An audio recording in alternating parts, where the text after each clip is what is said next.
Okay okay sir, ಈಗ ಹೆಚ್ಚು ಕಡಿಮೆ ಮನೆಯಲ್ಲಾಗ 5 ವರ್ಷನಾ ಅಥವಾ 5.5 ವರ್ಷನೋ ಅಂತ? 5.5 years ಸರ್. 5.5 ವರ್ಷ. ಓಕೆ ಹೌದು ಓಕೆ ಸರ್. ಓಕೆ, ಬದುಕಿ ಬಾಳ್ಬೇಕಾಗಿರುವಂತ ಮಗು. ಹೌದು ಸರ್, ಹೌದು ಹ್ಮ್ ಸರ್. ಹ್ಮ್ ಹ್ಮ್ ಹ್ಮ್ ಹ್ಮ್. ಸರಿ ಸರಿ ಸರಿ, ಆದಷ್ಟು ಬೇಗ ನಿಮ್ಮ ಮಗಳ ಸಾವಿಗೆ ನ್ಯಾಯ ಸಿಗ್ಲಿ. ವಿಷಯ ವಿಷಯ ಏನು ಅಂತಂದ್ರೆ, ಇಲ್ಲಿ ಹೆಣ್ಣು ಮಗುವಿನ ಸಾವಾಗಿರೋ ಕುರಿತಾಗಿನೇ ಹೌದು ಸರ್. ನಾನು ಸತತವಾಗಿ ಗಮನಿಸ್ತಾ ಇದ್ದೆ. ನಿಮ್ ಜೊತೆಗೆ ಮಾತನಾಡಬೇಕು ಅಂತೇಳಿ ಇತ್ತು, ಬಟ್ ಏನೋ ಸಹಜವಾಗಿ ಬೇರೆ ಬೇರೆ ಕಡೆ ಎಲ್ಲ ಪ್ರಸಾರ ಆಗ್ತಾ ಇತ್ತಲ್ಲ, ಹೌದು ಸರ್. ಇರ್ಲಿ ಅಂತ ಸುಮ್ಮನಾಗಿದೆ. ಬಟ್ ಈ 5.5 ವರ್ಷದ ಮಗು, ಅದರಲ್ಲೂ ಹೀನಾಯವಾಗಿ ಹೊಟ್ಟೆಗೆಲ್ಲ ಹೊಡೆದ್ಬಿಟ್ಟು ಆ ಕರಳು ಅಥವಾ ಅದೇನು ಉಸಿರಾಟ ಹೌದು ಆಗ್ತಾ ಸರ್. ಇರುವಂತದ್ದೆಲ್ಲವೂ ಕೂಡ. ಸರ್, ಪೋಸ್ಟ್ಮಾರ್ಟಮ್ ರಿಪೋರ್ಟ್ ಅಲ್ಲಿ it is mentioned in the postmortem report that is right side of the abdomen ಗೆ ಹೊಡೆತ ಎಷ್ಟು ಬ್ಲಂಟ್ ಫೋರ್ಸ್ ಟ್ರಾಮಾ ಬಿದ್ದಿರೋದು, ಹಾ. ಎಷ್ಟು ಜೋರಾಗಿ ಬಿದ್ದಿದೆ ಅಂದ್ರೆ ಸರ್, ಹ್ಮ್ ಇವಾಗ ಒಂದು 5.5 ವರ್ಷದ ಮಗು ಮೈಯಲ್ಲಿ ಎಷ್ಟು ಸರ್, ಒಂದು 2.5-3 ಲೀಟರ್ ರಕ್ತ ಇರುತ್ತಲ್ಲ ಸರ್, ಅಷ್ಟೇ. ಹಾ. ಅದಕ್ಕಿಂತ ಜಾಸ್ತಿ ಬರೋದಿಲ್ವಲ್ಲ sir. Okay. Hmm 400 ml of blood clot ಆಗಿದೆ ಅಂತೆ sir. 400 ml okay okay okay okay. Postmortem ಅಂದ್ರೆ ಎಷ್ಟು ಬಲವಾಗಿ ಇವರು ಹೊಡೆದಿರ್ಬೇಕು ಅದೇ ಸರ್. ಅದೇ, ಆ ಭಯಂಕರವಾಗಿ ಗಂಡ್ಸೂಸಿಗೆ ಮಗುವಿಗೆ ಹಿಂಸೆ ಕೊಟ್ಟಿದ್ದಾರೆ. ಹಿಂಸೆ ಕೊಟ್ಟಿದ್ದಾರೆ ಸರ್. ಅದು ಎಷ್ಟು ನರಳಾಟ ಸಾವಪ್ಪಿರ್ಬೋದು ಹೌದು ಅಂತೇಳಿ. ಸರ್, ಹೌದು ಸರ್ವೇ ಸರ್. ಸಾಮಾನ್ಯವಾಗಿ ಸಹಜವಾಗಿ ನಮ್ಮ ಸಮಾಜದಲ್ಲಿ ಈ ತರದ್ದು ಘಟನೆಗಳು ನಡೀತಾ ಇರತ್ತೆ. ಈಗ ಗಮನಿಸೋರಿಗೆ ಯಾವ್ದೋ ಒಂದು ಘಟನೆ ಇರಬಹುದು, ಹೌದು ಬಟ್ ಅದನ್ನ ಅನುಭವಿಸೋರಿಗೆ ಅದೊಂದು ಘಟನೆ ತುಂಬಾ ನೋವು ಮಾಡ್ತಾ ಇರತ್ತೆ. So ಹೌದು ಹಂಗಾಗಿ ನಾನು ನಿಮ್ಗೆ ಕಾಂಟ್ಯಾಕ್ಟ್ ಮಾಡಿದ್ದು. ಅದೇ ತುಂಬಾ ಕಷ್ಟ. ಬದುಕಿ ಬಾಳ್ಬೇಕಾಗಿರುವಂತ ಮಗು, ಅಮಾಯಕ ಮಗು, ಅದು ಏನ್ ತಪ್ಪು ಮಾಡಿರ್ಲಿಲ್ಲ. ತಮ್ಮದು ವೈಯಕ್ತಿಕ ಏನೇ ಇರಬಹುದು, ಇವತ್ತು ಗಂಡ ಹೆಂಡತಿ ಜಗಳ ಬರಬಹುದು, ಅಥವಾ ಇನ್ನೇನೋ ಇರಬಹುದು, ಅಥವಾ ಬೇರೆ ಹೌದು ಆಗುವಂತ ಆಸೆನೇ ಇರಬಹುದು, ಅವರಿಗೆ ವೈಯಕ್ತಿಕವಾಗಿ ಬದುಕನ್ನು ಕಟ್ಕೊಳ್ಬೇಕು ಅನ್ನೋಂತ ಬಯಕೆನೇ ಇರಬಹುದು. ಅದೇನೇ ಇದ್ರು ತಾವು ಕೂತ್ ಬಗೆಹರಿಸ್ಕೊಳ್ಬೇಕಿತ್ತು, ಅಥವಾ ಕಾನೂನು ಇದೆ, ಕಾನೂನ ರೀತಿಯಲ್ಲಿ ಹೋಗ್ಬೇಕಿತ್ತು. ಅಮಾಯಕ ಹೌದು. ಮಗು ಅದು ಏನ್ ಮಾಡಿತ್ತು ಅಂತ ಹೇಳಿ ಏನ್ ಮಾಡಿತ್ತು ಸರ್ ಅಲ್ವಾ? 5 ಈಗ ವರ್ಷ ನಿಮ್ಮ ಏನ್ ಗೊತ್ತಿತ್ತು ಸರ್. ಈಗ ಪ್ರಿಯಾಂಕಾ ಅವ್ರ ಜೊತೆ ಅಥವಾ ಪ್ರವೀಣ್ ಅವರ ನಡುವೆ ಏನು ವೈಮನಸ್ಸುಗಳು ಬರಬಹುದು, ಅಥವಾ ಬೇರೆ ಆಗುವಂತ ನಿರ್ಧಾರನೇ ಇರಬಹುದು. ಅದು ನಾನು ಹೌದು ತಪ್ಪು ಅಂತ ಹೇಳ್ತಿರಲ್ಲ, ಅವರವರ ವೈಯಕ್ತಿಕ ಅಭಿಪ್ರಾಯ ಅಥವಾ ಅವರವರ ಮನಸ್ಥಿತಿ ಇರಬಹುದೇನೋ. ಅದನ್ನ ಹೌದು. ಇಬ್ಬರು ಕೂತು ಬಗೆಹರಿಸ್ಕೋಬಹುದಿತ್ತು, ಅಥವಾ ಇನ್ನು ಕಾನೂನು ರೀತಿಯಲ್ಲಿ ಮಾಡಬಹುದಿತ್ತು. ಅಮಾಯಕ ಮಗು ಏನ್ ಮಾಡಿತ್ತು ಅಂತ ಹೇಳಿ ತುಂಬಾ ಬೇಜಾರಾಗುತ್ತೆ. ಅಂಡ್ ಮೋರ್ ಓವರ್ ಸರ್, ಇವಾಗ ಒಬ್ರ ಜೊತೆ ಹೋಗಿ ನಾನು ಇನ್ನೊಂದು ಸಂಸಾರ ಕಟ್ಕೊಂತೀನಿ, IVF ಮಾಡಿಸ್ಕೊಂತೀನಿ, ಮಕ್ಳು ಅದನ್ನು ಬಂದು ಸಿಕ್ಬಿಟ್ಟಿತ್ತು ಸರ್ ನನ್ನ ಕಡೆಗೆ.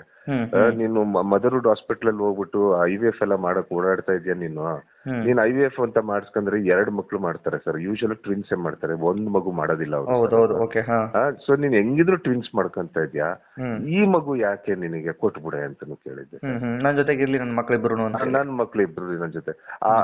ಅವಳಿಗೆ ಅದೇನೋ ಒಂಥರ ನನಗ್ ಕಷ್ಟ ಕೊಡಿದ್ರೆ ಅವಳಿಗೆ ಸುಖ ಸರ್. ಇವಾಗ ನನಗೆ ಅವಳಿಗೂ ಗೊತ್ತು, ಎಲ್ಲರಿಗೂ ಗೊತ್ತು ಸರ್, ನನಗೆ ಪ್ರಾಣ ಅಂದ್ರೆ ಚಿಕ್ಕ ಮಗಳೇ ಪ್ರಾಣ ಅಂತ ನನಗೆ ಗೊತ್ತಿತ್ತು, ಅವಳಿಗೂ ಗೊತ್ತಿತ್ತು. ಅವಳು ನನಗೆ ಒಂದೇನೋ ಟಾರ್ಚರ್ ಇಕ್ಕ ತರ ಆ ಮಗುನ ಹಿಡ್ಕೊಂಡ್ಬಿಟ್ಟು ಕೂತ್ಕೊಂಡಿದ್ದೀವಿ ಸರ್. ಅವಳು ಮಗು ಸಾಕ್ತಾಳೆ ಅಂದ್ರೆ ಅದು ಸುಳ್ಳು ಸರ್. ಅದು ಅವಳ ಕೈಲಿ ಸಾಕಕ್ ಸಾಧ್ಯನೇ ಇರ್ಲಿಲ್ಲ ಸರ್ ಆ ಮಗುನ. ನೀನ್ ನೋಡ್ಕೊಳ್ಳೋದು ಇಲ್ಲ, ನನಗೆ ಗೊತ್ತು ಕಣೆ, ಕೊಟ್ಬಿಡೆ ಮಗು ಅಂತನೂ ಕೇಳಿದ್ದೆ ಸರ್. ಏನಂದ್ರೂ ಬಗ್ಲಿಲ್ಲ ಸರ್. ನಿಮ್ಗೆ ಒಂದು ರೀತಿಯಾಗಿ ಮಾನಸಿಕ ಹಿಂಸೆ ಕೊಡೋದು ಅವರಿಗೆ ಖುಷಿ ಕೊಡ್ತಾ ಇತ್ತು ಅಂತ ಹೇಳಿ. ಹೌದು ಹೌದು ಸರ್.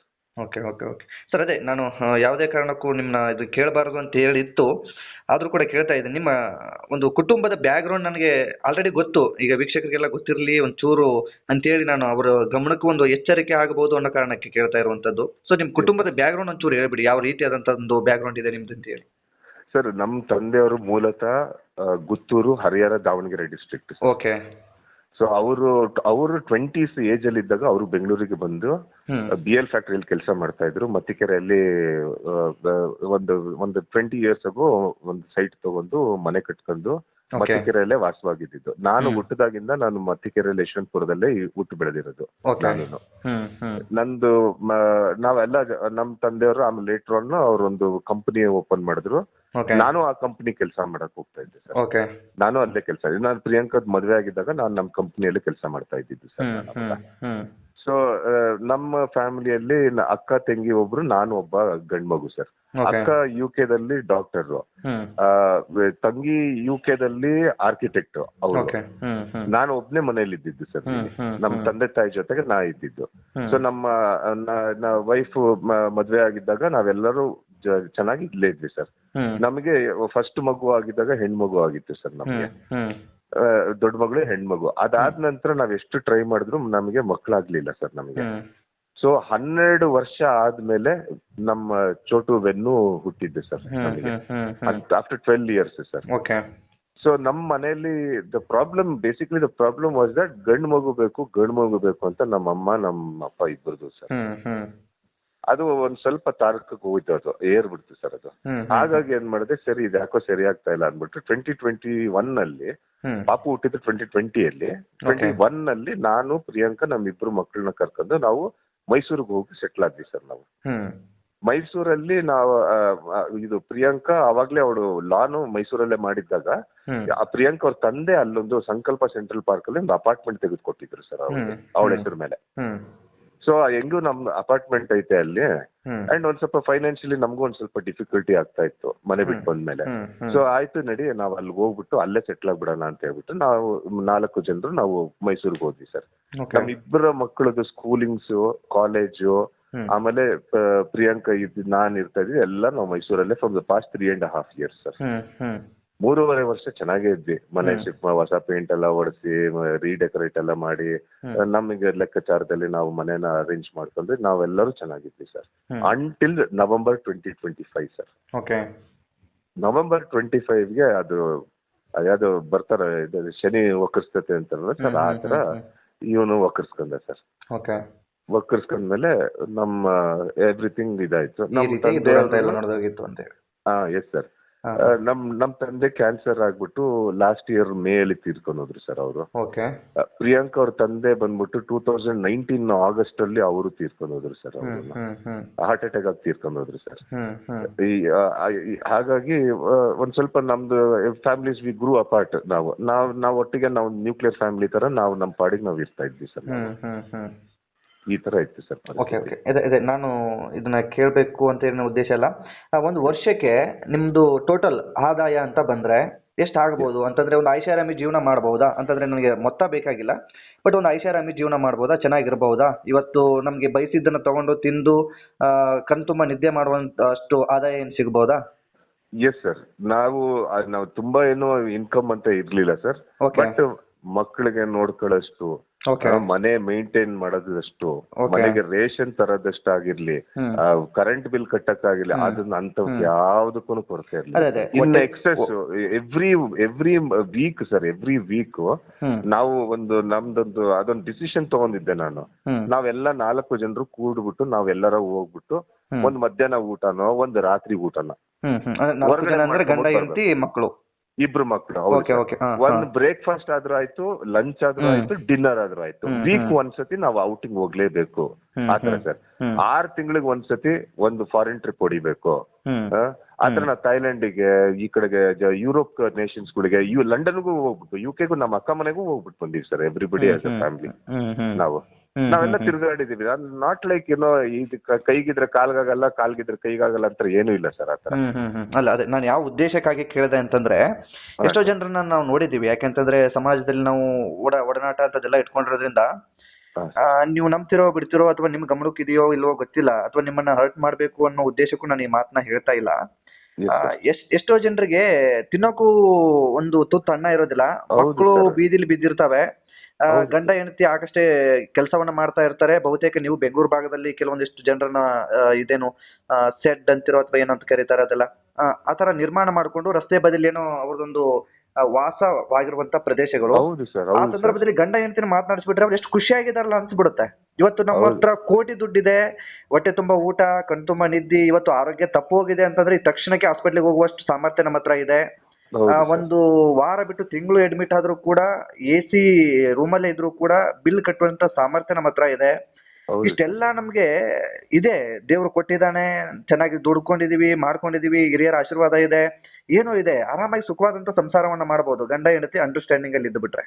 ಹೌದು ಸರ್. ಆದ್ರೆ ಈ ಒಂದು ಬೀದಿ ಬದಿಯಲ್ಲಿ ಬದುಕ್ತಾ ಇರುವಂತವರಿಗೂ ಅವ್ರಿಗಿಂತ ಕೀಳಾಗಿ ಹೋಗ್ಬಿಡ್ತಾ ಅಲ್ಲ ಅಂತ ಬದುಕು ಅಂತಂದ್ರೆ, ನಿಮ್ನ ಹರ್ಟ್ ಮಾಡ್ಬೇಕು ಅನ್ನೋ ಉದ್ದೇಶ ನನ್ಗಲ್ಲ. ಬಟ್ ಹೆಣ್ಮಕ್ಳು ಅರ್ಥ ಮಾಡ್ಕೊಳ್ಬೇಕು ಅಂತೇಳಿ. ಯಾಕೆಂತಂದ್ರೆ ಬಹುತೇಕ ಇಂಥ ಘಟನೆಗಳು ನಡೀತಾ ಇರುವಂತದನ್ನ ನೋಡ್ತಾ ಇದೀವಿ. ಈಗ ಈ ಒಂದು ವ್ಯತ್ಯಾಸಗಳು ಏನು ಅಂತಂದ್ರೆ, ಶ್ರೀಮಂತರ ಮನೆಯಲ್ಲಿ ಒಂದ್ ಸ್ವಲ್ಪ ಸರಕು ಕುಂದ್ರು ಅಂದ್ರೂ ಎಂತಿ ಡಿವೋರ್ಸ್ಗೆ ಅಪ್ಲೈ ಮಾಡುವಂತ ಪರಿಸ್ಥಿತಿ ಇದೆ. ಬಟ್ ಬಡವರ ಮನೆಯಲ್ಲಿ ಹಂಗಿಲ್ಲ ಪರಿಸ್ಥಿತಿಗಳು. ಏನು ಅಂತಂದ್ರೆ, ಗಂಡ ಹೊಡೆದ್ರು ಅವನೇ ನನ್ ಗಂಡ, ಹೌದು ಸರ್, ಹೌದು ಸರ್. ಅಂತಂದ್ರೆ ಈ ಹೆಣ್ಣು ಮಕ್ಕಳು ಅರ್ಥ ಮಾಡ್ಕೊಂಡು ಬದುಕಲಿ ಅನ್ನೋ ಕಾರಣಕ್ಕೆ ನಾನು ನಿಮ್ ಜೊತೆಗೆ ಈ ರೀತಿಯಾಗಿ ಹೇಳ್ತಾರೆ ಅಂತ ನಿಮ್ಗೆ ಬೇಜಾರು ಮಾಡ್ಬೇಕಂತೇನಲ್ಲ. ಇಲ್ಲ. ಸೊ ಅದೇ ಅಂದ್ರೆ ಹೆಣ್ಣು ಮಕ್ಕಳು ಇಲ್ಲಿ ಒಂದು ಮನೆ ನಡಿಬೇಕು ಅಂತಂದ್ರೆ ಈ ಗಂಡು ಹೆಣ್ಣು ಅನ್ನೋದು ಒಂದ್ ಎರಡು ಚಪ್ಪಲಿಗಳಿದ್ದಂಗೆ, ಒಂದ್ ಇಲ್ಲ ಅಂದ್ರೆ ಇನ್ನೊಂದ್ ನಡೆಯಲ್ಲ.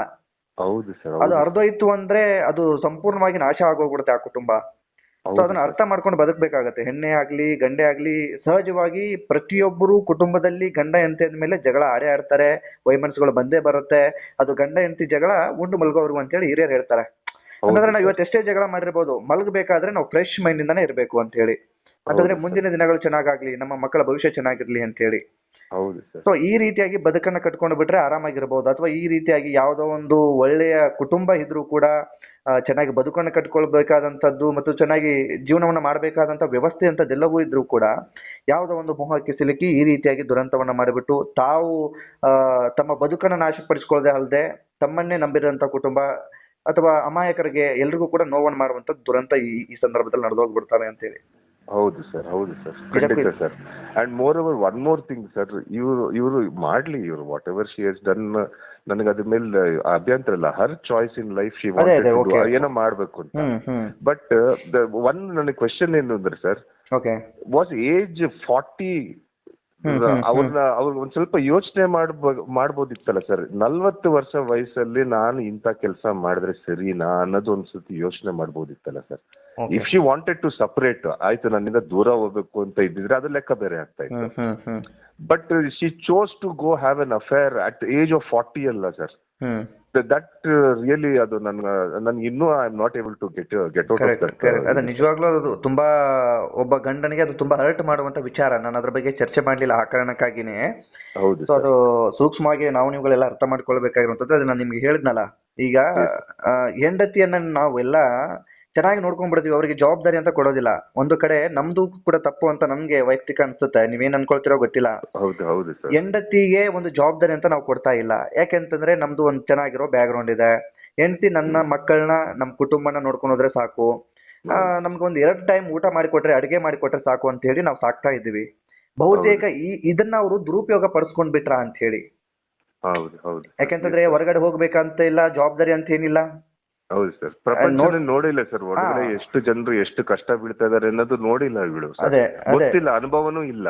ನಾವು ಮಾಡಿದೀವಿ, ಅದ್ ನಮ್ ಮಿಸ್ಟೇಕ್. ನಾವ್ ಅದನ್ನ ತೋರ್ಸ್ಬೇಕಾಗಿತ್ತು. ನೋಡಿ, ಎಷ್ಟು 10 ರೂಪಾಯಿ ದುಡಿಯಕ್ಕೆ ಎಷ್ಟು ಕಷ್ಟ ಬೀಳ್ತಾರೆ ತೋರ್ಸ್ಬೇಕಿತ್ತು. ನಾವು ಅದು ಮಾಡಿಲ್ಲ. ಹೋಗ್ಲಿ ಬಿಡ, ಆರಾಮಾಗಿ AC ಆನ್ ಮಾಡ್ಕೊಂಡು ಕೂತ್ಕೊಳ್ಳಪ್ಪ ಮನೆಯಲ್ಲಿ, ಯಾಕೆ ತಲೆ ಕೆಡ್ಸ್ಕೊಂತೀಯ ಅಂತ ನಾವು ಹೋಗಿ ದುಡ್ಕೊಂಡ್ ಬರ್ತಾ ಇದ್ವಿ. ಈ ಕೆಲ್ಸಗಳಾಗಿ ನಮ್ದು ಮಿಸ್ಟೇಕ್ ಸರ್, ಅದು ನಮ್ದೇ ಮಿಸ್ಟೇಕ್. ಖಂಡಿತವಾಗಿಯೂ. ಅಂದ್ರೆ ಉದ್ದೇಶ ನಿಮ್ದು ಬೇರೆ ಇರುತ್ತೆ. ಚೆನ್ನಾಗಿ ನಂಬ್ಕೊಂಡು ಬಂದಿದ್ದಾರೆ ಅಂದ್ರೆ ಹೆಂಡತಿ ಚೆನ್ನಾಗಿರ್ಲಿ ಅಂತ ಹೇಳಿ ಎಲ್ಲಾ ಗಂಡಂದ್ರು ಬಯಸ್ತಾರೆ, ತಪ್ಪು ಅಂತ ನಾನು ಹೇಳ್ತಾ ಇಲ್ಲ. ಬಟ್ ಕೆಲವೊಂದ್ ಸತಿ ಈ ತರನು ಆಗ್ಬಿಡುತ್ತೆ ಅಂತೇಳಿ ಇಂಥ ಸನ್ನಿವೇಶಗಳು ನಡೆದ ಸಂದರ್ಭದಲ್ಲಿ ಅನಿಸ್ತಾ ಇರುತ್ತೆ ನಮ್ಗೆ. ಅದು ಗಿಲ್ಟ್ ಕಾಡ್ತಾ ಇರುತ್ತೆ. ನಾವು ಅವ್ರಿಗೆ ಕಷ್ಟ ಸುಖನ ಒಂಚೂರು ಪರಿಚಯ ಮಾಡಿಸ್ಕೊಡ್ಬೇಕಿತ್ತು ಅಂತ ಹೇಳಿ. ಹೌದು ಸರ್, ಸಹಜವಾಗಿ. ಈಗ ಅದು ಏನೇ ವಿಚಾರ ಇರಬಹುದು, ಅವರ ಒಂದು ಆಸೆ ಅದೇನೇ ಇರಬಹುದು, ಅವರ ಆಸೆ ಇನ್ನೇನೋ ಬದುಕಿರ್ಲಿ, ಅವರ ಬದುಕು ಹೇಗೆ ಬೇಕಾದ್ರೂ ಇರಬಹುದಿತ್ತು. ಬಟ್ ಅಮಾಯಕ ಮಗು ಸಾವಾಯ್ತಲ್ಲ, ಇದಕ್ಕೆಲ್ಲರೂ ಕೂಡ ಕಣ್ಣೀರಾಗ್ತಾ ಇರುವಂತದ್ದೇ ನೋವಿನ ಸಂಗತಿ. ಹೌದು ಸರ್, ಹೌದು. ಇದು ನೋವುದು ಸಂಗತಿ ಸರ್. ಹೌದು ಸರ್. ಅವ್ರ ವೈಯಕ್ತಿಕ ಬದುಕು ಅದೇನೋ ಹಾಳ್ಬಾಯಿ ಹೋಗ್ಲಿ, ಬಟ್ ಮಗು ಸಾವಾಗಿರುವಂತ ಕುರಿತಾಗಿ ಈಗ ಒಟ್ಟು ಈಗ FIR ಆಗಿದೆ. ಅವರು ತಲೆಮರೆಸ್ಕೊಂಡಿದ್ದಾರೆ. ಒಬ್ಬ ಆರೋಪಿಯನ್ನ ಈಗಾಗಲೇ ಪೊಲೀಸರು ವಶಪಡಿಸಿಕೊಂಡಿದ್ದಾರೆ. ಹಾಗಾದ್ರೆ ಹೌದು ಸರ್, ಹೌದು. ಓಕೆ ಪ್ರವೀಣ್.